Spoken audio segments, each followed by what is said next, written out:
नमस्कार दोस्तों, आप सुन रहे हैं एचपीडीसी पाठशाला का podcast series high integrity die casting, zero defect की दिशा, एपिसोड नंबर 13। आज का टॉपिक है डाई में मेटल कैसे भरता है और सही प्रोसेस का चुनाव कैसे करें। शॉप फ्लोर पर ना एक बहुत ही आम पहेली है जो सबको परेशान करती है। कौन सी वाली? अरे वही कि मशीन वही है, डाई वही, ऑपरेटर भी नहीं बदला, फिर भी उसी शिफ्ट में कुछ कास्टिंग ठीक निकलती हैं और कुछ सीधे रिजेक्शन बिन में। हाँ, तो कभी सोचा है कि ऐसा क्यों होता है? ये जो पिघला हुआ मेटल डाई के अंदर घुसता है, क्या उसकी कोई कहानी है? आज हम इसी की तह तक जाएंगे। बिल्कुल, और ये कहानी ही मतलब कास्टिंग की क्वालिटी की नींव है। अगर मेटल के डाई में घुसने का तरीका ही गलत है तो समझिए कि बिल्डिंग की नींव ही टेढ़ी रख दी। फिर तो गड़बड़ होनी है। हाँ, फिर आप ऊपर कितना भी कंट्रोल कर लें, कोई ना कोई दिक्कत आती ही रहेगी। तो चलिए इसी नींव को खोलकर देखते हैं। मेरा सबसे पहला सवाल तो यही है कि क्या ये मेटल डाई में हमेशा एक ही तरीके से भरता है या इसके भी कुछ अलग अलग प्रकार हैं? बहुत अच्छा सवाल है, क्योंकि सारी कहानी यहीं से शुरू होती है। नहीं, ये हमेशा एक जैसा नहीं होता। मोटे तौर पर देखें तो इसके 3 मुख्य फ्लो पैटर्न्स हैं। 3? हाँ। अच्छा। हाँ, पहला है एटमाइज्ड फ्लो। एटमाइज फ्लो, ये सुनने में थोड़ा टेक्निकल लग रहा है, मतलब जैसे एटम में बिखर जाना। हाँ, बिल्कुल सही अंदाजा लगाया। इसे ऐसे समझिए, जैसे कोई स्प्रे पेंट की बोतल नहीं होती। अच्छा, स्प्रे पेंट। बस इसमें मेटल बहुत ज्यादा प्रेशर और मतलब रॉकेट जैसी स्पीड से एक पतले से गेट से अंदर घुसता है और डाई में एक फुहार की तरह फैल जाता है। एक स्प्रे की तरह। हाँ, वो पहले डाई की ठंडी दीवारों पर चिपकता है और फिर कैविटी अंदर की तरफ से भरना शुरू होती है। ये तरीका कन्वेंशनल और वैक्यूम डाई कास्टिंग में बहुत आम है। स्प्रे पेंट वाला तरीका सुनने में तो बड़ा तेज लगता है। तेज तो है, पर इसमें एक गड़बड़ है।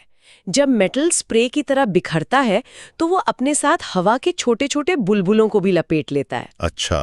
और वो हवा फिर मेटल के अंदर ही फंस जाती है, जो बाद में पोरोसिटी बनकर सामने आती है। मतलब स्पीड तो है लेकिन कंट्रोल कम है। समझ गया। तो फिर दूसरा तरीका कौन सा है? दूसरा है नॉन प्लेनर फ्लो। ये ज्यादातर स्क्वीज कास्टिंग जैसी प्रक्रियाओं में देखने को मिलता है। नॉन प्लेनर, इसमें क्या होता है? इसमें मेटल एक धार की तरह डाई में घुसता है, फिर एक पंखे की तरह फैलता है और सीधा डाई की सबसे आखिरी दीवार से जाकर टकराता है। और टकराने के बाद मुझे लग रहा है यहाँ भी कोई ट्विस्ट है। बिल्कुल है। टकराने के बाद वो वापस अपने ऊपर ही मुड़ जाता है, जैसे समुंदर की लहर किनारे से टकराकर लौटती है ना। हाँ। बस वैसे ही। और इस मुड़ने की प्रक्रिया में एक वेव फ्रंट दूसरे से टकराता है और बीच में हवा या गैस को कैद कर लेता है। मतलब इसमें हवा के फंसने का खतरा और भी ज्यादा है। एटमाइज्ड फ्लो से भी ज्यादा हो सकता है, क्योंकि हवा के पास बचने का कोई रास्ता ही नहीं बचता। बाप रे, ये तो और भी खतरनाक हो सकता है। तो फिर वो आदर्श तरीका कौन सा है? तीसरा और सबसे आदर्श तरीका है प्लेनर फ्लो। ये ज्यादातर सेमी सॉलिड प्रक्रियाओं में पाया जाता है। Planar flow. इसमें मेटल न तो स्प्रे बनता है न ही टकराकर मुड़ता है। वो एक शांत लहर या कहिए एक पिस्टन की तरह बहुत ही समान रूप से आगे बढ़ता है। एक दीवार की तरह जो धीरे धीरे आगे खिसक रही हो। बिल्कुल। और इसका सबसे बड़ा फायदा ये है कि ये डाई में मौजूद सारी हवा को अपने आगे आगे धकेलता जाता है। उसे बाहर निकलने का रास्ता देता है। हाँ, इससे हवा के अंदर फंसने, जिसे हम गैस एंट्रैपमेंट कहते हैं, उसकी गुंजाइश ना के बराबर हो जाती है। इसीलिए इसे हाई इंटीग्रिटी कास्टिंग के लिए सबसे अच्छा माना जाता है। वाह, तो ये 3 तरीके हो गए। स्प्रे जैसा एटोमाइज्ड, मुड़ने वाला नॉन प्लेनर और हीरो जैसा लहर वाला प्लेनर। यहीं पर वैक्यूम वाल्व और वेंटिंग का रोल आता होगा ना? बिल्कुल सही पकड़ा है। वैक्यूम का मकसद ही यही है कि डाई में जो आखिरी बची हुई हवा है उसे बाहर खींच लिया जाए। तो अगर फ्लो पैटर्न अलग है तो हवा भी अलग अलग जगह फंसेगी। हाँ, वो एक ही जगह पर आपका इंतजार नहीं करेगी। इसका मतलब ये हुआ कि वैक्यूम वाल्व लगाने की कोई एक जादुई जगह नहीं है। कोई जादुई जगह नहीं है, सिर्फ लॉजिक है। बिल्कुल। एटमाइज्ड और नॉन प्लेनर फ्लो में जहां मेटल स्प्रे हो रहा है या मुड़कर भर रहा है, वहां हवा अक्सर गेट के पास ही सबसे आखिर में फंसती है। गेट के पास? ये तो थोड़ा उल्टा लग रहा है। हाँ, सुनने में उल्टा लगता है पर होता यही है। इसलिए इन केसेस में वैक्यूम वाल्व को गेट के पास लगाना सबसे असरदार होता है। और हमारे हीरो प्लेनर फ्लो के केस में? प्लेनर फ्लो में जैसा हमने बात की, मेटल हवा को अपने आगे धकेलता है, तो हवा भागते भागते गेट से सबसे दूर कैविटी के आखिरी कोने में जाकर जमा होती है। तो वहां वैक्यूम वाल्व को गेट से सबसे दूर वाले पॉइंट पर लगाना चाहिए। एग्जैक्टली। अगर वॉल्व गलत जगह लगा दिया तो वो किसी काम का नहीं। मतलब वो बस काम नहीं करेगा या कोई नुकसान भी हो सकता है? बहुत बड़ा नुकसान। गलत जगह लगा वॉल्व आपको धोखा दे सकता है। मशीन के मीटर पर तो दिखेगा कि वैक्यूम काम कर रहा है, लेकिन असल में वो उस जगह से हवा खींच रहा होगा जहां मेटल पहले ही पहुंच चुका है। और जहां असली हवा फंसी है वहां कुछ नहीं हो रहा होगा। कुछ नहीं। नतीजा, ऑपरेटर को लगेगा सब ठीक है, पर कास्टिंग में पोरोसिटी आती रहेगी। और यही छोटी छोटी बातें प्रोसेस को लॉजिकल बनाती हैं। एचपीडीसी पाठशाला का ऑब्जेक्टिव बिल्कुल क्लियर है। हर die casting shop floor logical principles पर चले, अनुमान पर नहीं। अच्छा, ये तो हुई डाई के अंदर की बात, पर ये अलग अलग फ्लो पैटर्न पैदा ही क्यों होते हैं? मतलब इसका लेना देना पूरे सिस्टम के डिजाइन से है। आपने नस पकड़ ली। फ्लो पैटर्न इस बात पर बहुत निर्भर करता है कि आप मेटल को किस हालत में और किस तरीके से इंजेक्ट कर रहे हैं। यहीं पर हाई इंटीग्रिटी प्रोसेस जैसे सेमी सॉलिड और थिक्सर मोल्डिंग का फर्क सामने आता है। तो चलिए इन दोनों दुनियाओं को समझते हैं। पहले इनडायरेक्ट सेमी सॉलिड प्रोसेस को लेते हैं। इसे हम बिलेट वाला प्रोसेस कह सकते हैं। हाँ बिल्कुल। यहाँ कहानी शुरू होती है मेटल की लंबी लंबी रॉड से, जिन्हें एसएसएम बार स्टॉक कहते हैं। ठीक है। सबसे पहले एक ऑटोमेटिक आरी इन छड़ों को काटकर छोटे छोटे बिलेट बनाती है। ये बिलेट एक कन्वेयर पर आगे बढ़ते हैं। फिर एक रोबोट एक बिलेट को उठाकर रोटरी इंडक्शन हीटिंग टेबल पर रखता है। ये रोटरी टेबल क्या करती है? उसे पिघला देती है?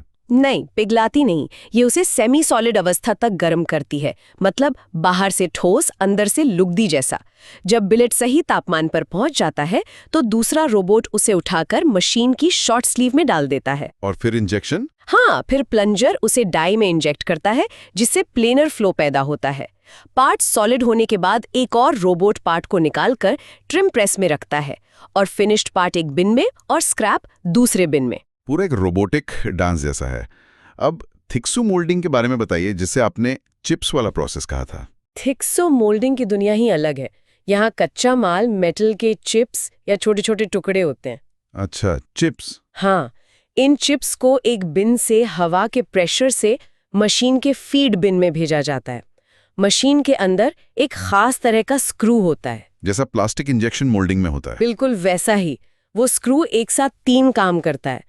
वो चिप्स को आगे धकेलता है, बैरल को गर्म करके उन्हें सेमी सॉलिड बनाता है, और साथ साथ उन्हें मथता भी है, जिससे वो एक जैसी स्लरी बन जाते हैं। और फिर वही स्क्रू इंजेक्ट भी करता है। हाँ, जब सही मात्रा में मटेरियल तैयार हो जाता है तो वही स्क्रू एक पिस्टन की तरह आगे बढ़कर उस स्लरी को डाई में इंजेक्ट कर देता है। और इसके स्क्रैप का क्या होता है? यही इसका सबसे बड़ा जादू है।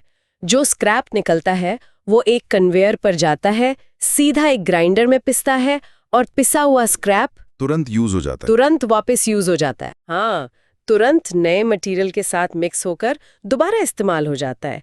ये क्लोज्ड लूप सिस्टम है, बहुत ही एफिशिएंट। ये तो बहुत दिलचस्प है। पर इसमें कोई चुनौती नहीं है क्या? बार बार स्क्रैप मिलाने से क्वालिटी पर कोई असर नहीं पड़ता? बहुत जरूरी सवाल है। चुनौती है ऑक्साइड मैनेजमेंट की। हर बार जब मेटल पिघलता या कटता है तो ऑक्साइड बनने का खतरा होता है। इसलिए इस प्रोसेस में स्क्रैप की क्वालिटी को बहुत सख्ती से कंट्रोल करना पड़ता है। समझ गया। आपने सेमी सॉलिड प्रोसेस में बिलेट का जिक्र किया। क्या सारे बिलेट एक जैसे ही होते हैं? नहीं, इसमें भी एक बहुत जरूरी फर्क है। 2 तरह के बिलेट होते हैं। पहला है कंटिन्यूअसली कास्ट बिलेट। इसकी बाहरी सतह पर एक सख्त परत होती है, जिसे डेंड्राइटिक केस कहते हैं। इसकी बनावट पेड़ की डालियों जैसी दिखती है। इस परत का क्या काम है? जब इस बिलेट को गर्म करते हैं तो ये बाहरी परत एक खोल की तरह उसे आकार में बनाए रखती है, लेकिन अंदर का हिस्सा लुगदी जैसा बनकर नीचे की तरफ जमा हो सकता है, जिससे बिलेट का आकार फूलकर ड्रम जैसा हो जाता है। इसे बैरलिंग कहते हैं। और दूसरा प्रकार कौन सा है? दूसरा है एक्सट्रूडेड बिलेट। ये अंदर बाहर से एक जैसा होता है, होमोजीनियस। इसकी कोई बाहरी परत नहीं होती। तो वो गर्म करने पर वो पूरी तरह नरम हो जाता है। इसलिए उसे संभालने के लिए एक ग्रेफाइट के बर्तन या क्रूसिबल की जरूरत पड़ती है, वरना वो अपनी शेप खो देगा। अच्छा, तो चलिए अब इन सब बातों को एक असली दुनिया के उदाहरण से जोड़ते हैं।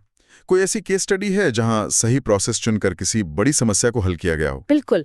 एक खेती में इस्तेमाल होने वाली मशीन के एयर स्कूप का उदाहरण लेते हैं। Air scoop. ठीक है, तो इसकी पुरानी डिजाइन में क्या दिक्कत थी? इसकी पुरानी डिजाइन में इसे 7 अलग-अलग शीट मेटल के टुकड़ों से बनाया जाता था। 7 टुकड़े? हाँ, और फिर उन्हें 24 अलग-अलग जगहों पर वेल्ड करके जोड़ा जाता था। 7 टुकड़े और 24 वेल्ड, बाप रे, मतलब 24 मौके कुछ गलत होने के। बहुत बड़ा सिरदर्द। सबसे बड़ी समस्या थी वॉर्पेज, मतलब वेल्डिंग की गर्मी से पार्ट का टेढ़ा मेढ़ा हो जाना। और हर पीस का साइज थोड़ा बहुत अलग बनता था। तो इसका नया समाधान क्या निकला? समाधान था डिजाइन फॉर असेंबली। इसे रीडिजाइन करके एक single piece high integrity die casting में बदला गया। मतलब 7 टुकड़ों और 24 वेल्ड की जगह अब सिर्फ एक कास्टेड पार्ट। बिल्कुल। और नतीजा? वजन तो नहीं बढ़ गया? शीट मेटल तो हल्का होता है ना? बेहतरीन सवाल। हाँ, वजन थोड़ा बढ़ा, करीब 10-15%। लेकिन इस केस में पार्ट की मजबूती और डायमेंशन की सटीकता ज्यादा जरूरी थी। अच्छा। पार्ट में जो टेढ़ापन था वो पूरी तरह खत्म हो गया। हर पार्ट का डायमेंशन एकदम सटीक आने लगा और लागत में सीधी सीधी 40% की कमी आई। अरे वाह। हाँ, क्योंकि लेबर, वेल्डिंग, जिग्स, फिक्सचर्स सब खत्म हो गया। और जब आप ऐसे प्रैक्टिकल उदाहरण देखते हैं तभी इन सब टेक्निकल बातों का असली मतलब समझ आता है। अगर आपको ये सीरीज यूजफुल लग रही है तो एचपीडीसी पाठशाला यूट्यूब प्रीमियम मेंबरशिप ज्वाइन करके सपोर्ट करो, ताकि हम और ऐसे प्रैक्टिकल टूल्स और ट्रेनिंग कंटेंट बना सकें। तो चलिए आज की इस चर्चा को समेटते हैं। वो 5 सबसे जरूरी बातें क्या हैं जो हमारे साथियों को आज की बातचीत से याद रखनी चाहिए? जरूर। पहली बात ये याद रखें कि मेटल डाई में 3 तरह से घुस सकता है। स्प्रे जैसा, टकराकर मुड़ने वाला और शांत लहर जैसा। और शांत लहर यानी प्लेनर फ्लो सबसे अच्छा है। बिल्कुल, क्योंकि उसमें गैस कम से कम फंसती है। दूसरी बात, वैक्यूम वाल्व की जगह कोई तुक्का नहीं है, वो एक साइंस है। वो फ्लो पैटर्न पर निर्भर करती है। हाँ, स्प्रे और मुड़ने वाले फ्लो में वाल्व गेट के पास और लहर वाले फ्लो में गेट से सबसे दूर। सही। तीसरी, हर हाई इंटेग्रिटी प्रोसेस एक जैसा नहीं होता। सेमी सॉलिड जो बिलेट वाला है और थिक्सो मोल्डिंग जो चिप्स वाला है, दोनों में कच्चा माल और प्रोसेस बिल्कुल अलग है। चौथी बात, कभी-कभी कई टुकड़ों को जोड़कर बनाए गए पार्ट को एक सिंगल कास्टिंग में बदलना जादू कर सकता है। क्वालिटी, कंसिस्टेंसी और लागत सब सुधरता है, जैसा एयर स्कूप के केस में हुआ। हाँ। और पांचवी बात, हर पार्ट की अपनी जरूरत होती है। एक सेफ्टी पार्ट और एक नेम प्लेट के लिए एक ही प्रोसेस नहीं लग सकता। सही प्रोसेस का चुनाव करना ही आधा काम है। बहुत बढ़िया। तो हमारे सुनने वालों के लिए कल अपनी शिफ्ट में आजमाने के लिए कोई एक एक्शन स्टेप? हाँ, कल जब आप अपनी मशीन पर हो तो जो भी पार्ट बन रहा है उसके ओवरफ्लो और वेंट को ध्यान से देखो और खुद से पूछो, क्या ये उस जगह पर है जहां हवा सबसे आखिर में फंसेगी? बस 1 मिनट के लिए सोचना है। हाँ, बस ये सोचो कि आपकी डाई में मेटल का फ्लो कैसा हो रहा होगा, स्प्रे जैसा, मुड़ने वाला या फिर लहर जैसा। ये छोटी सी सोच आपको अपने प्रोसेस को एक नए नजरिए से देखने में मदद करेगी। और यही हमारा मकसद है एचपीडीसी पाठशाला में। और अगर आपको हमारा काम पसंद आ रहा है तो एचपीडीसी पाठशाला यूट्यूब प्रीमियम मेंबरशिप ज्वाइन करके हमें सपोर्ट करें। मैं हूं आपका होस्ट और मेरे साथ ही हमारी एक्सपर्ट। मिलते हैं नेक्स्ट एपिसोड में। तब तक प्रोसेस को लॉजिक से चलाओ।